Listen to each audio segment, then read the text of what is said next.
don't have the body for go-go dancing, so it's literally just my neck doing this, and I hope somebody would pay attention.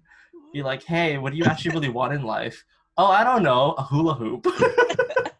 5, 10, was it 15 years? Did you even have a 10? No, it's just 5. Yeah, so today we're going to be 15? talking. I'm like 15 years old.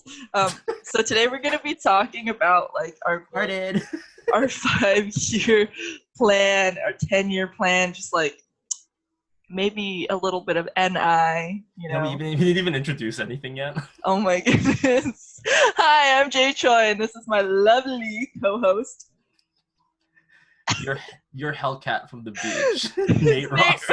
Rasa, and welcome to the studio. Yo. Rush of ideas and just imagination and chaos. You know, you make things, you break things in the span of seconds just with your thoughts. Kinesthetic style, but only within the mind. Take a whole idea and like deconstruct it and then rebuild it in like a completely different way. Swimming in chaos. Welcome to I Just can't even with myself right now. Let's go.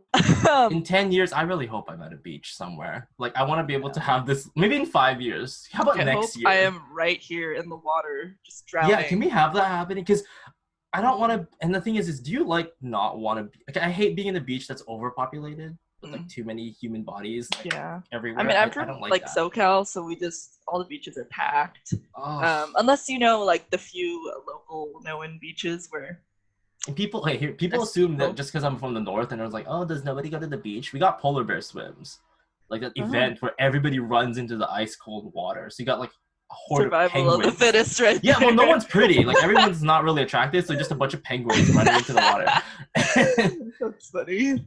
And to just go down. So, anyways, goal being to get out of this house finally and actually enjoy the outdoors. Yeah, I mean, I'm pretty sure in 5 years. I mean, right now I'm living at home because I'm a college student, so when I'm not living in the dorms, I'm at home with my parents. That makes it 20. Wow, that's 2025. Yeah. I love that we started this episode in 2020 because now math is easier for me. I can do numbers. No, trust. I'm really bad at math. Imagine doing 2017, doing 5-year plans, and like, what is that? 20, my head 20. Yeah, no. So 2025. That's actually kind of interesting. 5 years in the future, because that would imply that I'm actually I would have finished my classes this year, and I would have been already working by this year, and then I would have already gained, I guess, some form of traction, or maybe have fought online too many times. Do you think that you would like continue plans that you have today in 5 years from now? Like, do you think especially if I haven't finished them? Well, not if you haven't, like, as in, like, for example, you're doing like a credential right now for teaching, right? Do you think you'll actually be teaching in 5 years from now, or do you think it's like a 2-year thing, a 3-year thing? Oh, it's a 6-month thing. I intend to go into the workforce right away. Yeah. Yeah. I intend to be that sassy teacher. And if any of my students sees this, they're like, oh, this is where it began. I'm like, no, this is where it ended. Well, yeah. I mean, because for me too, like after I graduate, I'm trying to go to a graduate program. And the graduate program you still got steps to do. Yeah, like the graduate program itself is like 5 to 7 years. So I don't have to worry about what am I going to be doing in 5 years. Hopefully I'll be in grad school. Hopefully I'll be in grad. Yeah. Hopefully I'm still learning. I mean, this is ideal for consume firsts. It is. Definitely. Like, the interesting thing, though, is that, like, I know a lot of people talk about, like, NPs, like, not being able to follow through with longer tracks like this. Like, back when I was pre-med and I wanted to go to medical school, a lot of people who knew about typology would be like, you know, like, ENTPs, you won't like it because you have to, like, do everything the way they make you do it. And I was like, I get to cut people open. That sounds fun. But, you know, I don't know. But, I mean, they had a point. But also, I still wanted to do it. I mean, luckily for me, I don't want to do it anymore.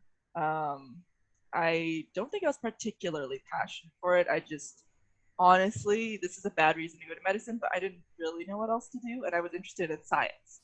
I didn't realize that graduate programs to study science was really an option until I got to, like, my second year of university.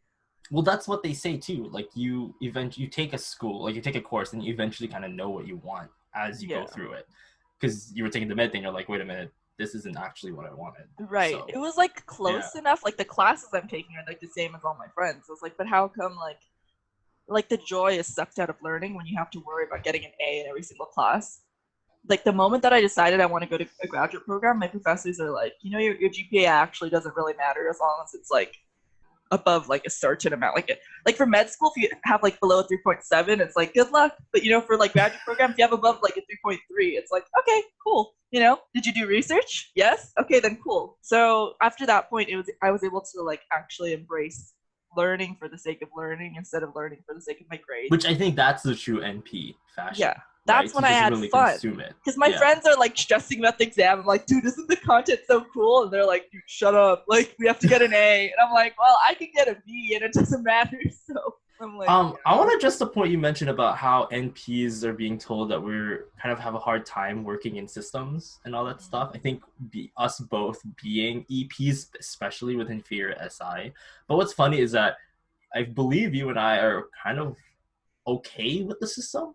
yeah. Like we're not really like, how would I put it? Like we're not so against it in a way that we're like, I hate it, everything sucks, and I'm gonna just die or something. We but both know that like you have to work in the system to thrive. Like at least survive. For me, yeah, because at least for me too, I know like sometimes I don't like what the system has, but I know I have to work in it so that I could do what I want to do. So it's like if I wanted to like just do research on my own, I could go do my own research, but it'll take like, let's say 15 years for people to finally trust my work because I didn't get the credentials, compared to if I get the credentials, it'll take me 10 years because I got the credentials and people trust, you know? Yeah, like, you saved 5 years. Right. Yeah. Like you need some sort of ethos somewhere. You either need to build it up over time or you need the credentials. And sometimes the credentials are faster. So it doesn't make you a better like researcher or a better person necessarily if you're like certified, but it does help with proving that you're like good enough, you know, without having to actually prove it. You're like, hey, look, here's my certificate. Plus dabbling in it regardless, right? Like it's fine to dabble. Like I don't know, like for me it's just really like if I get to try a chance again to test it out, why not? Because at least you got to do that, to explore it.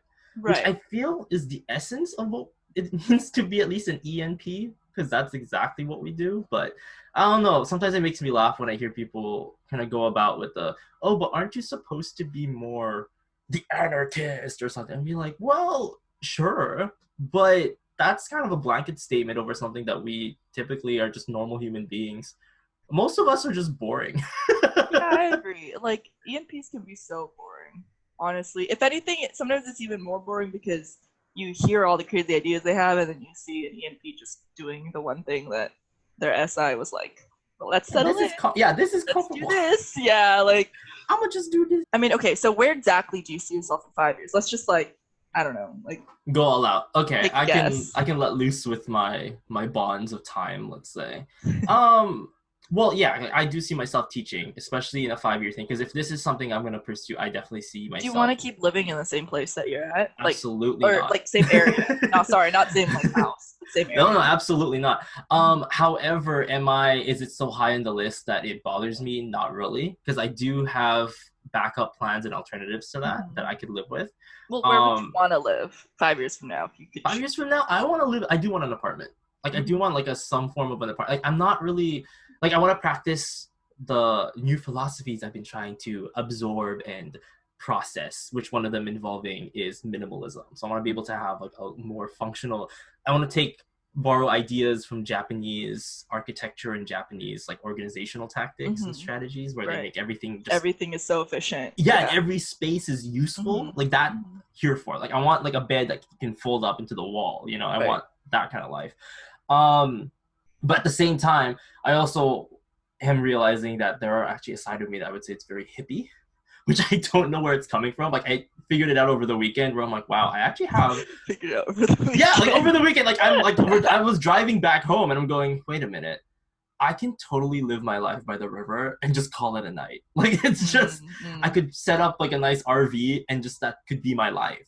See, honestly, like my SP is like that's such a dream, but like the 3 of me is like, girl, you could do better. Even though I would be happy, it's like it feels like, and this is like the very 3 statement, but it feels like it's a waste of my talent for me to just chill. Well, that's the thing, though. You'd have to have the backup plan. Like, for me, to thrive in a place like the Maybe, countryside, okay, actually, I need internet. I just need internet. Yeah, I was going to say, if I have internet, actually, I'm fine with that, though. Exactly, because you could do your business meetings still, I mean, and then, like, go out and farm. That's what I've been thinking throughout this coronavirus thing. Like, if I'm doing everything from home, why not go somewhere really nice and do it? I wish. Yeah, since now people are discovering that it's what used to not be available avenues for remote work is now becoming available. So they're like, hey, you know, it's like the dream of, like, you know, living in Europe. Well, like, you know, but you want to, like, do school here. It's like, well, now you could kind of do both. Can, yeah. Now that you can, which is actually, it's not bad. 5 years, I see myself I wouldn't see myself owning a home necessarily, because being a Vancouverite, there's actually zero chance for me to own a home. Owning a home. No, it's like what? In grad school. Like $1 million homes now are not even 1 million anymore. They're just double digits. And for something so small too. Like, if I was telling my dad, like, the most closest I could actually pull out maybe is if I saved up and then took my car and drove 12 hours to Calgary, and then, like, live with my cousin there maybe. Like, that would have been a more viable option, because at least the gas prices there are 100% lower. The home is lower. But the overall atmosphere is not like Vancouver at all. Like, there's not a lot of tourist attraction. It's flat land, it's hail. Mm-hmm. So it's boring. But the price of boring is you get to save money. Right. So you have that takeaway. So I'm like, in my head, I'm doing the math where I'm like, well, I couldn't, you know, it doesn't really matter to me, because as an NP, I don't really necessarily need so much of an immediate SE stimulus. Mm-hmm. But at the same time, as a top tier extrovert, that might be a little bit harder for me. So this is probably why going into teaching is probably a good idea, because I need the human interaction still. Right. But yeah, that's it's not a dream. It's more so a necessity, I would say, within the 5 years, if that's exactly how I want to see it, because I intend to be a silver fox when I'm 60. I intend to be that guy. So right now, the 20s, the 30s, I feel like the 30s is going to be a lot more fun, because my 20s has been a lot of just soul searching. Yeah. I'm excited for my 30s. I am too. I don't understand people who aren't. Like, people who dread aging. I think the best, like, decade, I think, is going to be the 40s. I don't know. I'm excited for the 40s. I need to get fit by then, because I want to make sure I want to establish good habits by 40, so that I don't break my back just getting out of bed in the morning. That's true. Like the last thing. That's a good point. Okay, so let's see. So 5 years from now, I'm going to be in grad school. That's it. You're going to be living not where you're at right now. You're probably going to be teaching and etc. I probably would have finished my book by then. Probably. Yeah, I probably would have finished it way before that, though. Yeah. I would have the book out. It's so strange, because I definitely see myself going to a path of typology a little bit more seriously with it every year that passes now. It used to be like an offshoot hobby, but now it's like a passion that I can capitalize on. That's what I've been saying, like, also with Enneagram, like, because after having extensive conversations with people I know in real life about it, and like, you know, the testimonials of, wow, that changed my life. And I'm like, okay, like, I want to actually be properly informed, and I want to be able to, like, contribute to, like, the research that's going on right now with Enneagram, because it's Did you see the tweet about the benefits of learning psychology in a way has allowed you to be more tolerant and patient? Of course. That's why I first started learning about it, actually, because I was like, I was confused as to, like, how come other people don't think the same way as me. That was just it, you know, like, the basis, like, how come. But then it started off with, let's see what I'm like. Right, so that's what I first looked into. Like, I think it's a smart way to actually have that conversation with yourself first, because a lot of the times people operate into the world having preconceived notions that their perspective is correct. Yeah. Or that their perspective should be shared with everybody, but that's not true, because no one has the same experience as you. So, you know, like, it causes a lot of miscommunication, especially when they're like, why is they shouldn't have done that? From what standard? From what framework? Exactly. I would say just a little 2-second hit with my 2 cents with that. Absolutely the same. Being raised in a conservative household as an ENP can be a little bit more, let's say, interesting. There's actually quite a few of us. It's actually kind of common, or it's uncommon. It's not super out there, but because I think it's because of the majority of the SJ back in the day, that, you know, especially being Asian too, like we've had, it's just population east. But I would say the results been interesting to watch. Have you ever thought about the the theory of what kind of kids will come out from different kinds of households. Yeah, so I have thought about that a lot. Like, but the thing is that a lot of people like to say that like MBTI is just nature, right, versus Enneagram is nurture. Then I'm like, okay, so then is it genetic then? You know, like it'll pop out a certain way depending on genetics. But the thing is, like pass my NE down the line. yeah, maybe, or like, you know, like it's like a dominant recessive thing, you know, like you have one or the other. But the thing is, like, we haven't even properly mapped out the 16 types anyway. Like the only one even that I know of, I guess, doing research on it is Dr. Dario Nardi, and like his stuff, his neuro experiments. Yeah, and his stuff, as cool as it is, like it's gone to a certain point, but like there needs to be more people working on it before we could say anything about it. I don't know if he mentioned himself, and if he's watching, like, I don't know if this is from you, but about scratching the surface of the mind correlation to type. I mean, I've read his book, I know he's had a lot of books, but I've read that one book with, I don't know what it's called, but the one with like the flow state and stuff, and like it's really interesting, it's really cool, and I love it. But like, yeah, it's true, like we need more than just him working on it before we can move forward with it. Like, so I guess, is that where the 10-year goal is kicking in, to see if you can find a genetic connection as a sideline business? As interesting as that would be too, though, but like honestly, MBTI is so just seen as pseudoscience at this point. Because when I actually look into like new systems, I don't look to see first if it's real or not necessarily. I kind of look for, is it internally consistent with itself? Not does it match my framework of how reality really is. So like that's why I never really believed in astrology, and I still don't. But very recently, I just kind of looked up a few things, and when I look it up, I'm not like trying to see is it real or not. You know, I'm just trying to see, oh, is it interesting? You know, like I don't really, because I already know, I guess, my inherent belief. I already know my belief is kind of like I don't believe in astrology, but people do, and it's interesting. I want to see their perspectives. You know, similarly with like MBTI, I guess I never really before objectively thought about if I think it's real or not until I had a lot of TE users who are like, how do you know? Where's the evidence? Tell me why. Tell me where. And I'm like, I need to see it. Show like, your work. I'm like, well, let's think of it as like something to explore. And they're like, no, where's the practical application? I'm like, it's actually very practical and applicable, you know? It just might not be necessarily accurate. And also like being surrounded by scientists, right? So honestly, as cool as MBTI is, and maybe, you know, but I think I would want to dabble more into Enneagram because it's already taught as a soft science. MBTI is kind of taught like, this is real, and like, you know, like that's what makes it more unapproachable, while Enneagram is like, hey, this is a growth tool. Like, if you can identify this about yourself, then you can grow. Yeah, and like notice what traumas you've been. Yeah, and I think it's a better approach, honestly, because MBTI, the way that it approaches you, makes you immediately kind of question, especially if you're a TE user, like, is this real or not? You know, compared to Enneagram, it's like, this could be helpful, you know? Yeah, it's, I mean, as a TE user, yeah, if the information is readily available, then you could use it. Then you have a much higher, or at least how I see it, likelihood of it becoming an actual thing, rather than just keeping it in the realm of just an idea.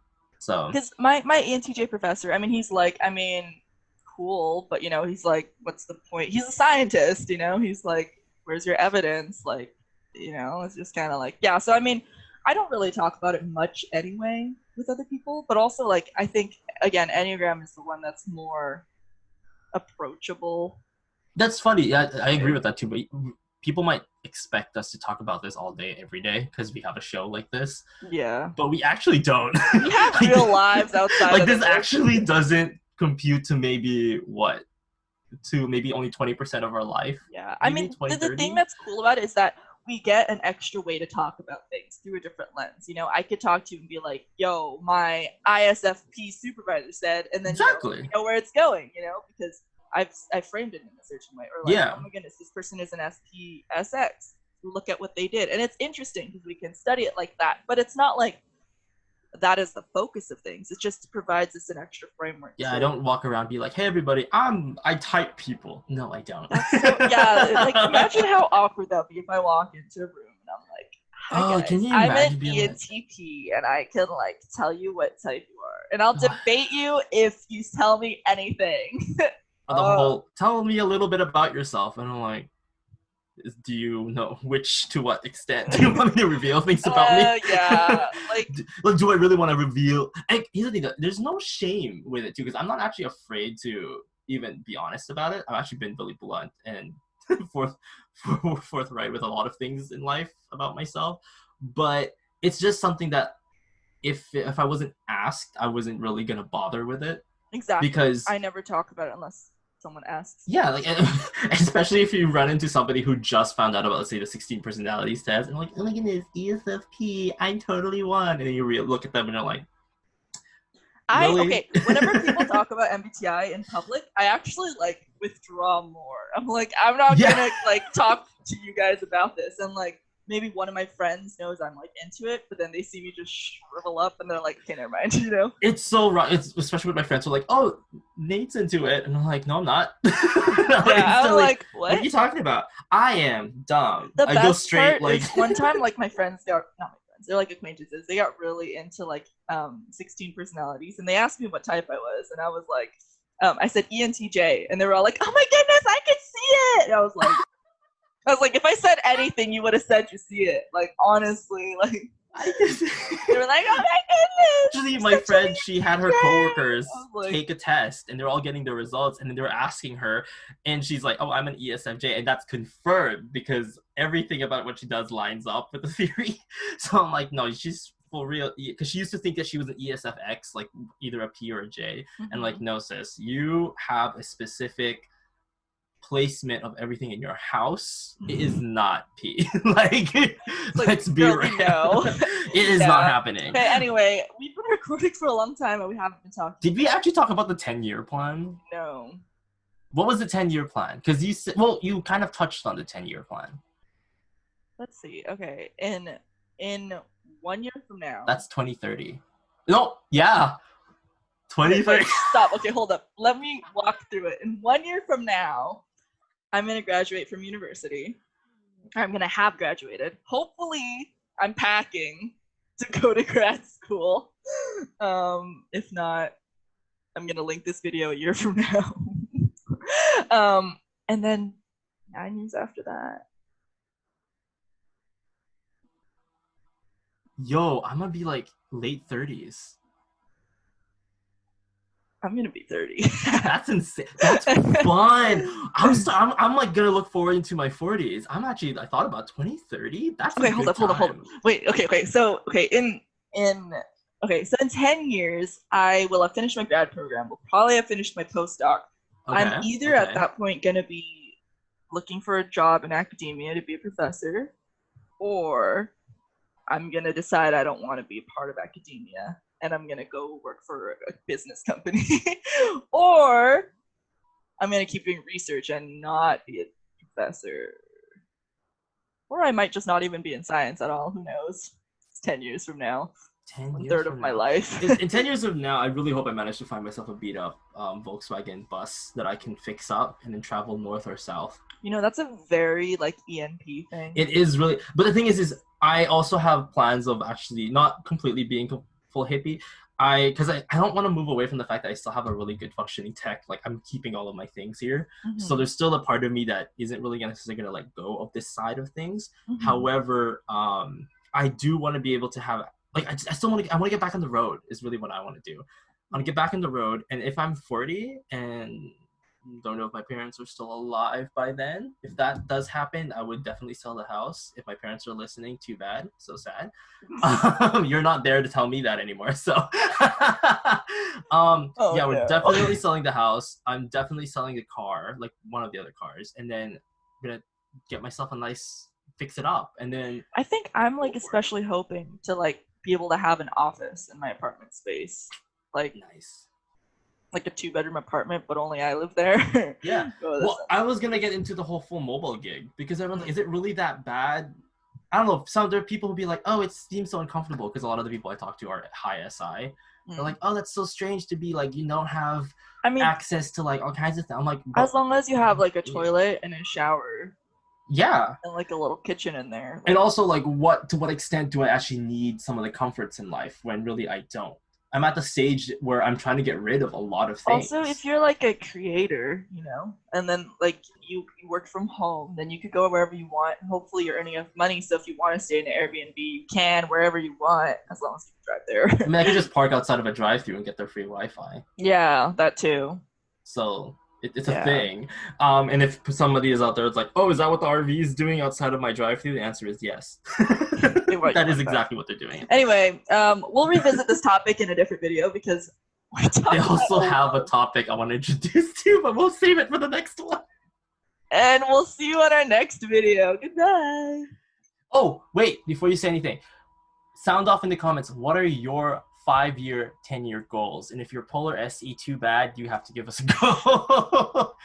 If your goal is to sit and cry about it, be honest, be real, sit and cry about it. You tell me. I mean, you tell me. yeah, tell me what if, it's like.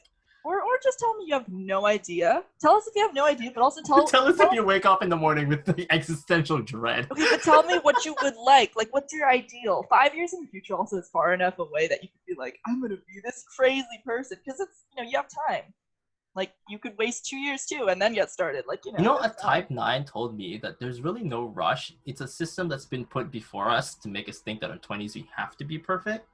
Whereas you live long enough that you could at least try to do stuff in your 30s and 40s. I'm excited for my 30s. So and 40s. technically, what his point was is that just make it happen. You're eventually gonna get there. And I'm like, I can relate to that. I takes the pressure off a little bit. But yeah. Bye again.